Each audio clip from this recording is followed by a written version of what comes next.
Hello everyone, I am your local artist Albedo Not here, and today I'm going to be yapping about abortion. Is it healthcare or is it murder? I will be talking about the ingredients of this as well.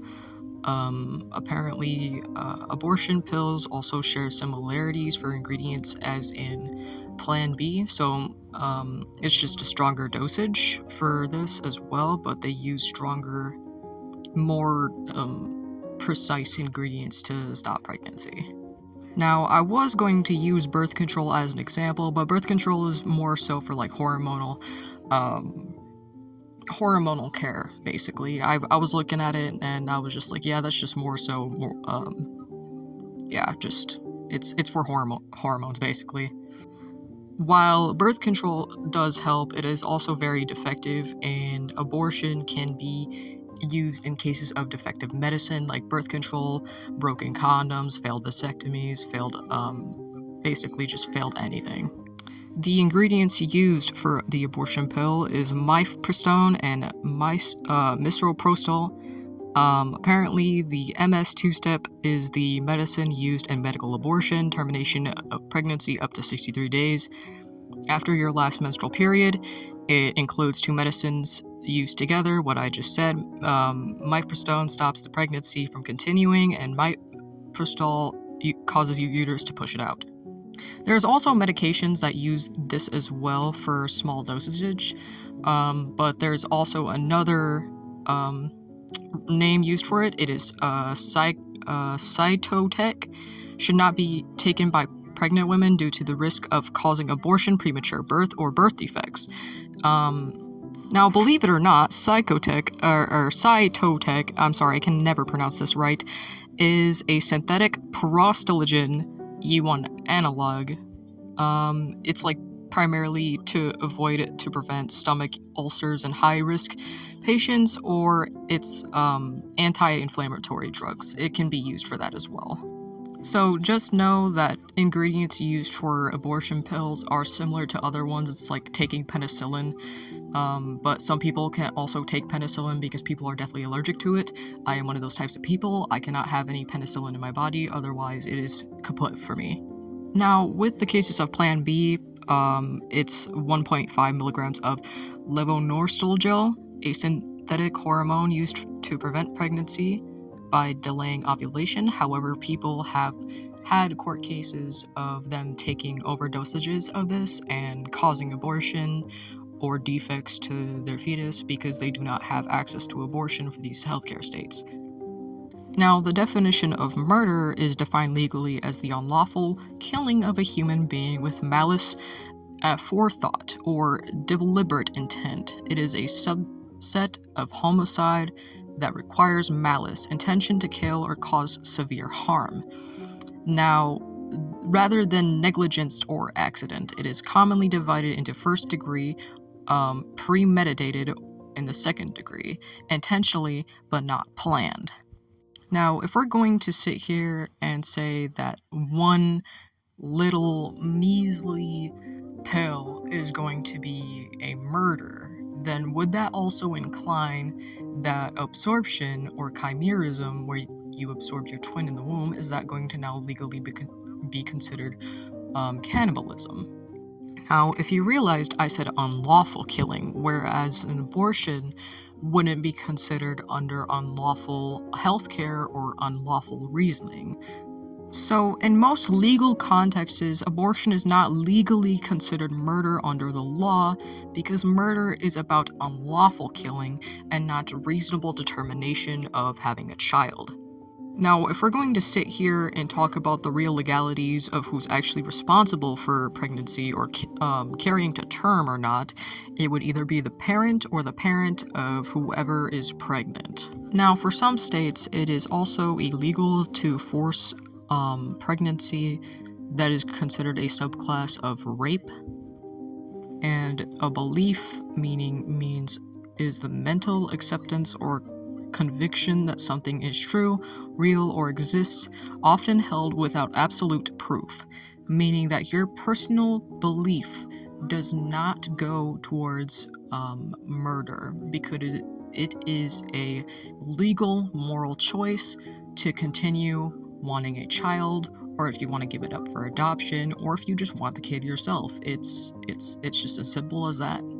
Now, I'm not here to sit here and belittle someone else's beliefs, but you do not have any legal rights to someone else's body, whether that be hormonal care, whether that be they're sleeping around a lot, whether that would be they're a drug addict or substance abuser. There's even towns that have just drug addicts living there. As a whole, I don't remember the city. I'll look it up real quick. Kensington, Philadelphia, apparently is the place where this is at. There is a lot of drug problems here running in America that are not legalized from FDA approved. I'm sorry, I can't speak my own native tongue. But I wanted to just put my own opinion out there on the internet. I feel like, if you want kids, have kids, but don't just sit there and say abstinence is the only thing that keeps people from sleeping with each other, when there is people who don't take no for an answer. There is convicted sex offenders and predators who will be forced into abortion anyways because they're not legally around children. There are female sex offenders. In fact, if you look up local sex offenders in my area, you will be most likely to find more cases of that in your own town, but the majority of it will be males. Cisgender males, whether that be 93% of crime. Abortion is still the locally most requested by males because they are subjugated to pay for child support.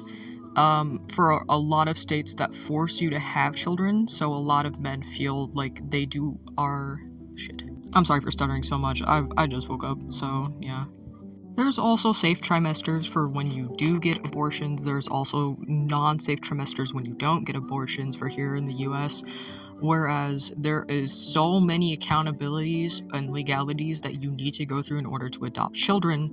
And as for adoption, that is never secured for every single child out there in foster care.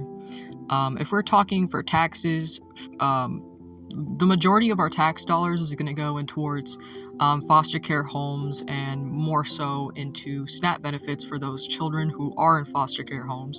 The same place that people have been known to be sex offenders and are working around kids, because it's always those who are working around kids.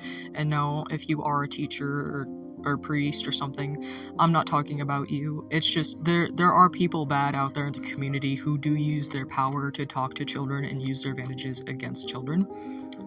Whether that would be to use the beliefs against a child in order to emotionally manipulate them, or just basically that, because a lot of adults who usually are child predators do not fucking care.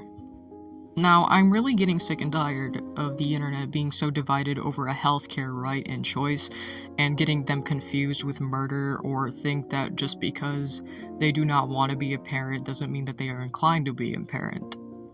Ever heard of the saying, not every parent deserves a child and every child deserves a parent? I am that way. I was personally in foster care, and every kid that I've met there who was a different color other than me, I am a white kid. Well, I'm 20, I'm like 24 now, but you guys know what I mean. While I was in foster care, there was people as young as preborns still hooked up to hospital machines, getting watched over by doctors, and they were told that they would never get adopted because of their healthcare problems along with physical disabilities. There was mentally ill children who were told that they weren't allowed to get adopted because they were not mentally prepared for a parent to take care of them. And then let's not mention the fact that not even gay couples can adopt half of these kids who just want families but can't have them. Now, if you are religious and it goes against your beliefs or rights for healthcare, I want you to sit here and consider all of the other possibilities as to why someone would get an abortion outside of your personal belief. To expect empathy for those who never had it is just insanity to me. Abortion is for unwanted pregnancy, and it doesn't have any legalities under murder. It is not first degree, it is not second degree. However, if a woman is pregnant and she plans on having the pregnancy, that is the only case taken seriously for it to be considered a homicide. I did do my research on this as well. Apparently, it's only for wanted pregnancies and not abortion. Now, again, I'm not a medical professional. I am not somebody who's going to sit here and tell you that you can or cannot have kids. This is just my own personal research. Again, I'm not sitting here for hate. I'm just tired of people bickering with me on Facebook, so I'm just making this video so I can just send it to them instead of typing this all out. Yeah, thanks for watching, and if you do believe what I said, then oh well, but it's just, I like people to do their own research outside of beliefs and be like, oh, so you would probably need an abortion because you cannot legally give birth, or you cannot have children because you're not legally allowed around them. Because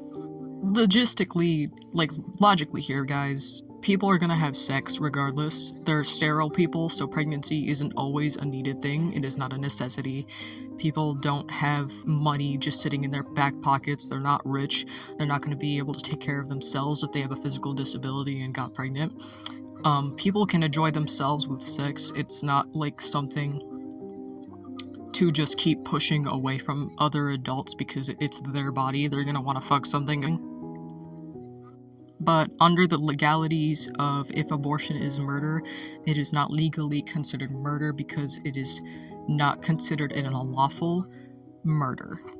Thank you for watching. That is my yapping session. Goodbye.